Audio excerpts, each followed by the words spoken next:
کہ آنے والی نسلیں ان کی بہادری کی کہانیاں دہراتی رہیں گی۔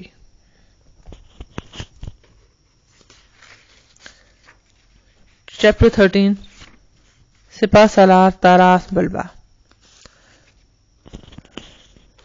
رات بیت گئی۔ صبح سویرے سورج نکلتے ہی سپہ سالار کے حکم سے سب قزاق ایک جگہ جمع کیے گئے۔ واقعہ ہی ایسا ہوا تھا کہ سب قزاقوں کو جمع کرنا ضروری ہو گیا تھا۔ ایک بری خبر، ایک نئی مصیبت اس اجتماع کا سبب بنی۔ خبر ملی تھی کہ قزاقوں کے مرکز سیج میں قزاقوں کی عدم موجودگی سے فائدہ اٹھاتے ہوئے ان کے دشمن تاتاریوں نے وہاں چھاپا مارا اور قزاقوں کے سارے مویشی اور گھوڑے لے کر جنوب کی طرف چلتے بنے ہیں۔ اس قزاق نے ایک تاتاری کو قتل کیا، اس کا گھوڑا چھینا اور تاتاری لباس میں 1.5 دن اور 2 رات اپنا تعاقب کرنے والوں کو دھوکہ دے کر بھاگتا رہا۔ اس نے گھوڑے کو اتنا دوڑایا کہ وہ تھک کر مر گیا۔ اس نے دوسرا گھوڑا حاصل کیا، وہ بھی مر گیا۔ تیسرے گھوڑے پر سوار وہ یہ خبر پہنچانے یہاں پہنچ گیا تھا۔ اس نے قزاقوں کو بتایا کہ سیج میں باقی رہ جانے والے قزاق نشے میں مدہوش تھے کہ تاتاری آئے اور انہیں باندھ کر بے بس کر دیا اور قیدی بنا کر سب کچھ لے کر بھاگ نکلے، حتیٰ کہ قزاقوں کا سرکاری خزانہ بھی جو خفیہ رکھا جاتا ہے انہوں نے ڈھونڈ نکالا اور وہ بھی اپنے ساتھ لے گئے۔ اس نے بتایا کہ تاتاری جنوب کی طرف بھاگے ہیں۔ مقسم بچ کر آنے والے قزاق کا پورا جسم سوج گیا تھا، اس کا چہرہ جھلسا ہوا تھا، وہ اتنا تھکا ہوا تھا کہ یہ باتیں بتانے کے بعد وہ جہاں کھڑا تھا وہیں کھڑے کھڑے گرا اور زمین پر گہری نیند سو گیا۔ ایسے حالات میں قزاقوں کا یہ دستور تھا کہ وہ فوری طور پر اغوا کرنے والوں اور لٹیروں کے تعاقب میں نکل کر کھڑے ہوتے تھے اور انہیں راستے میں ہی پکڑ لینے کی کوشش کرتے تھے۔ تاہم قزاق جانتے تھے کہ تاتاروں کی عادت ہے کہ وہ قیدیوں کو غلام بنا کر بیچ دیتے ہیں، لیکن اب قزاق فوری طور پر ان کے تعاقب میں نہیں جا سکتے تھے۔ ایک طرف پولستانی شہر تھا اور دشمن، دوسری طرف تاتاری جن کا تعاقب بھی لازمی تھا۔ سپہ سالار نے اس مسئلے کے حل کے لیے سب کو صلاح مشورے کے لیے بلوایا تھا۔ سپہ سالار نے پوچھا، ساتھیو کہو اب ہمیں کیا کرنا چاہیے؟ کئی قزاق بیک وقت چیخے، سپہ سالار تم مشورہ دو، تم بتاؤ۔ کوئی بات کرنے سے پہلے سپہ سالار نے اپنے سر سے ٹوپی اتار دی۔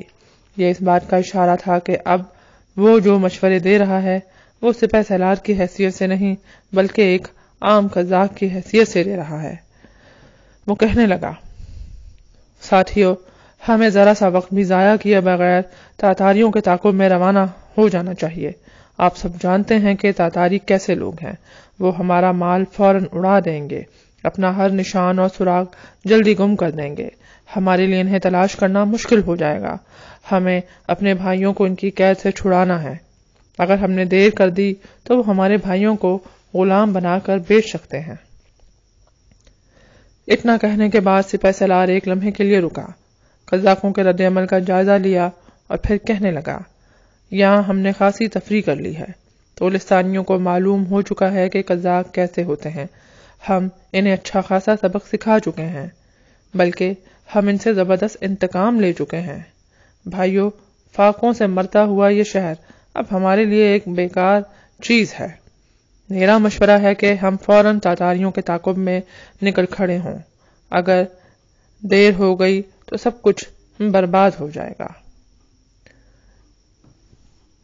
بہت سے قزاقوں نے چیخ کر کہا، ٹھیک ہے، چلو جلدی کرو۔ طاراس بلبہ کو یہ مشورہ بالکل پسند نہ آیا۔ اس نے اپنی سکڑی ہوئی خاکستری بہوں کو اپنی آنکھوں پر کچھ اور بھی لٹکاتے ہوئے کہا، نہیں سپہ سالار، یہ مشورہ معقول نہیں۔ تم بھول گئے کہ ہمارے کچھ ساتھی پولستانی شہر میں قیدی بنا کر لے جائے جا چکے ہیں۔ تم چاہتے ہو کہ ہم دوستی کا پہلا اور پاک قانون بھول جائیں اور اپنے قزاق بھائیوں کو دشمن کی قید میں چھوڑ کر چلے جائیں تاکہ وہ ان کی زندہ کھال کھینچے اور پھر ہمارے بھائیوں کی لاشیں اور سر شہروں اور قصبوں میں لٹکائے جائیں؟ کیا ہم ان پولستانیوں کو یہ کھلی اجازت دے دیں کہ وہ ہمارے بھائیوں کو کتے کی موت مار دیں؟ چند لمحوں کے لیے طاراس بلبہ کا اس نے زیادہ باوقار اور بلند آواز میں کہا، اگر یہ نوبت آ گئی ہے کہ کسی قزاق کو اپنی عزت اور غیرت کی قدر و قیمت کا احساس نہیں رہا تو پھر انہیں اپنی سفید مونچھوں پر تھکوانے کے لیے تیار رہنا چاہیے۔ سنو بھائیو، تم بے شک چلے جاؤ، لیکن میں اپنی غیرت کے تقاضے پورے کروں گا۔ میں یہاں اکیلا لڑوں گا اور اپنے قیدی بھائیوں کو پولستانی دشمنوں کی قید سے آزاد کرانے کی کوشش کروں گا۔ قزاق بولنے لگے، کوئی کچھ کہہ رہا تھا، کوئی کچھ کہہ رہا تھا۔ اس سے پہلے کہ وہ آپس میں الجھ پڑتے، کلیان آگے بڑھا۔ کلیان جنگجو قزاقوں میں سب سے زیادہ معمر تھا۔ وہ 2 بار قزاقوں کا سپہ سالار مقرر ہو چکا تھا۔ اس بڑھاپے سے پہلے وہ اپنی مثال آپ تھا، ایک بہادر سورما۔ اس کی بہادری اور شجاعت کی داستانیں اب بھی قزاقوں کا لہو گرماتی تھیں۔ سب اس کا احترام کرتے۔ اس نے سب کو خاموش ہونے کا حکم دیا۔ جب قزاق خاموش ہو گئے تو کلیان نے اپنا ہاتھ ہلاتے ہوئے کہا،